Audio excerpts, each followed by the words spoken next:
之前同阿 sa 初出現去到內地拍劇嘅阿嬌，呢日就單刀赴會。講到阿 sa 嘅近況，阿嬌同陳偉霆都表現得好擔心啊。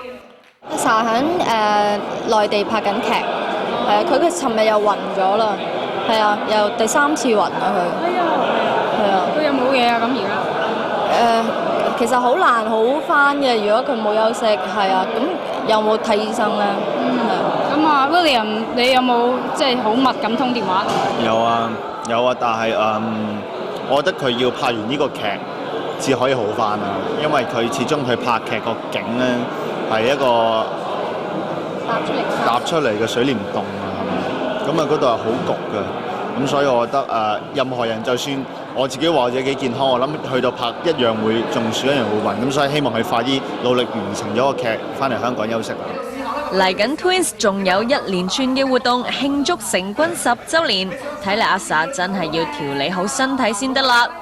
風之事件擾攘近2個月，而且傳聞層出不窮。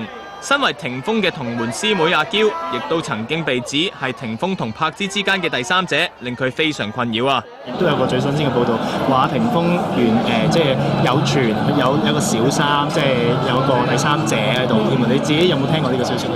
我冇，其實我冇留意佢啲新聞。係，其實我唔睇娛樂嗰啲新聞嘅。係，因為係咪即係一來覺得呢啲新聞即係可能對自己嚟講就好煩厭，成日都問住啊咁樣。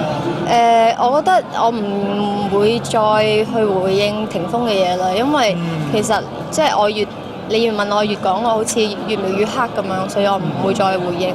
咁霆鋒係我師兄咁樣，我覺得即係應該去關心下佢嘅。咁我諗同事會代我去關心佢。即係就算翻嚟香港都唔想打攪佢咯，其實。我唔會打攪佢。